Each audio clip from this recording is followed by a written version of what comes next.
I've flown with the gun so many times that it honestly baffles me sometimes when people ask me if you're allowed to fly with a gun.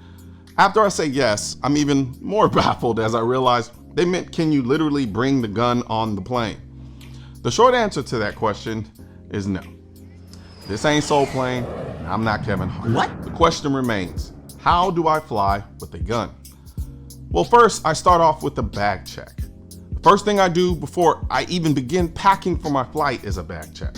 I take both of my carry-on bags and search them thoroughly for any guns, bullets, holsters, knives, gun parts, or anything that'll reasonably give TSA an excuse to put me in that private room so they can molester me. TSA says that you can fly with optics, but I just play it safe and check those too. Trust me, you don't know true panic until you realize that there's a gun in your bag as it's sliding through the x-ray machine at the TSA security checkpoint. So if you don't do anything else I tell you, please, for the sake of your freedom. Now, I know you're watching this video to learn how to fly with a gun, but I want to take time to thank today's sponsor, Arrowhead Tactical. Now, anybody who's tried to conceal carry in a pair of sweats or joggers knows it's incredibly annoying and frustrating. Either you can't carry the size gun you want to carry because the drawstring can't support the weight, or when you start moving or doing anything active, the gun's bouncing all over the place and you think it's gonna fly out of your pants. That's where Arrowhead Tactical comes in. They have the ability to run a belt, which will allow you to carry a much bigger gun and keep that gun in place. So if you decide you wanna work out, if you wanna run on the treadmill, if you wanna do a row machine, you just wanna lift weights in general, and even just day-to-day stuff, these joggers are gonna be your best bet as far as carrying a bigger size gun whenever you do it. Like for instance, you see me?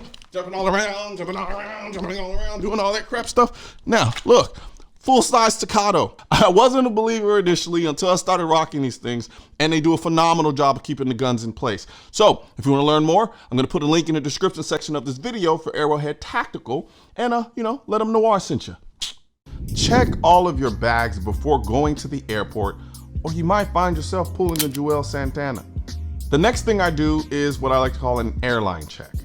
Now, all airlines don't handle flying with a gun exactly the same way. So I make sure I go on the site of the airline that I'm flying on and check their flying with a gun policy. They're largely kind of all the same, but there are slight differences that you want to be aware of. The next thing I do is a law check. I check the gun laws in every state that I may reasonably find myself in at any given point on my trip. On my last trip to New Hampshire, I flew into Massachusetts and then drove into New Hampshire.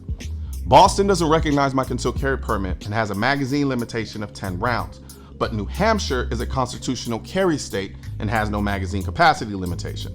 In this case, I just pack according to the most restrictive state I may find myself in. Now there's the case. TSA requires that any gun you bring be in a hard-sided lockable case. The case can have an integrated lock or require separate locks. If I'm flying with a carry size gun, I use my Colion Noir Edition Life Pod. If I'm flying with a bigger gun or two smaller guns, I use my 2.0 edition of the case. They are my go-to portable cases when I'm flying. The night before, I'll make sure the gun is unloaded and place it inside my case, along with my empty magazines, whatever knife I'm gonna carry, and whatever cards or documents I deem necessary to put in the case as well. I'm more than biased towards the Life Pod, as I kind of sort of served as the inspiration for a lot of its design. So it's everything I want in a case for my handgun when I travel.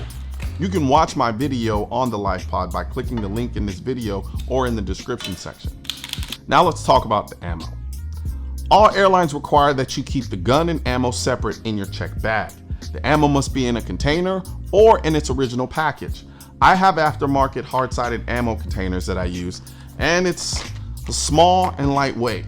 You can't fly with ammo, and most airlines require the ammo to be separate from the gun. They make these cases for damn near every caliber, so I have a case for .300 Blackout and .556 if I'm flying with the rifle. Keep in mind, there's a weight limit for the amount of ammo that you can bring, which is 11 pounds, so don't show up at the airport with a ballot of ammo. Now, the biggest drawback with flying with the gun is that you always have to check a bag, and no, you can't use curbside check-in either. You must go to the full service counter of the airline you're flying on and declare that you are flying with a firearm. Each airport has its own way of dealing with flying with a gun. Because of this, the time it takes varies. At most airports, all you have to do is tell them at the counter you want to declare a firearm. They'll simply have you fill out a small form, they'll ask you if your gun is unloaded, and then they'll simply place the small form on the case, or sometimes they'll place it inside of the case. From there, they'll throw your bag on the conveyor belt and you're done. However, at other airports, you'll do everything I just said, and then they'll tell you to wait 15 to 20 minutes. And if you don't hear your name called, you're good to go. But if your name is called, you'll meet with the TSA agent, and generally they just want you to open a case to inspect it further. The longest it's taken me to get checked in when flying with a gun is 30 to 40 minutes. This happens when the airport requires you to go to a separate TSA station where they'll do a soft search and swab of your bag and case, and then test it for explosive materials or residue. It's a pretty fast process in and of itself. Where it gets lengthy is when there are a bunch of people trying to do the same thing, or when you're behind someone that has a ton of stuff that the TSA agent has to search through and then put back, and there's only one agent. And trust me, there's usually only one agent. This can get really annoying, which is why I make sure I get to the airport 2 hours ahead of time, because you never really know how long it will take. And now for the baggage claim. When you get to your destination and you go to pick up your bag from the baggage claim, your bag is going to come out in one of three places. It'll either come on the baggage carousel, or it will be held at the oversized baggage section, or it'll be held at the airline's office area where bags that haven't been picked up yet are held. This is an utter and complete crapshoot. You never know which one it'll be because they won't tell you unless you ask someone, and even sometimes they don't even know. Technically, it should always be at the oversized baggage section, but I've had situations where the bag with my gun in it came out on the carousel and the bag without the gun was held at the oversized bag area. It's that random. If your bag is held at the oversized bag area, they'll just ask you for your ID and check it against the name on the tag before they give you your bag. Now, I'm not entirely sure if they still do this, but if you fly Delta, don't be surprised if your bag has a large zip tie around it. In 2017, 5 people were killed when some lunatic got his bag from the baggage claim, went into the bathroom, opened his luggage, loaded his gun, and started shooting.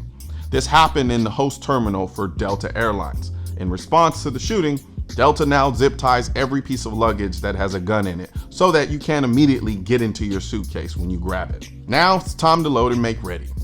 Now once I've got my bags, I'll either head straight to my rental or call an Uber. When I rent a car, I head to the car, but before I load my bags into the car, I pull out my life pod case and box of ammo from my suitcase. I load the bags into the rental and then spend the next few minutes loading my gun and dropping it into my waistband. If it's a state where I can't carry, I'll load the magazines but keep the gun unloaded and locked in my life pod until I get to my hotel. Again, check the state laws about transporting a firearm. These days, flying with a firearm can be like navigating a minefield of felonies. You honestly can't afford to be sloppy. It's just too easy to break the multitude of laws that you encounter when flying with a gun. That being said, once you have a system in place, it's a relatively easy process and pretty painless for the most part. So get a system, double check the system, and the rest will be on autopilot.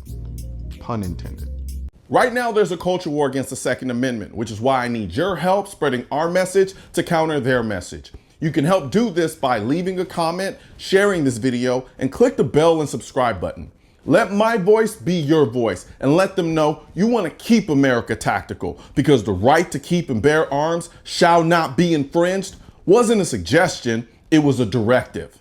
Also, if you're wondering where to purchase your AR-15s are essential, I will not comply. I am the militia, the new Draco design, and your state-specific Keep America Tactical shirt. Click the link under the Keep America Tactical in the description section of this video. Or if you're watching this on mobile, tap the small triangle on the lower right-hand side of this video and click the link in the description.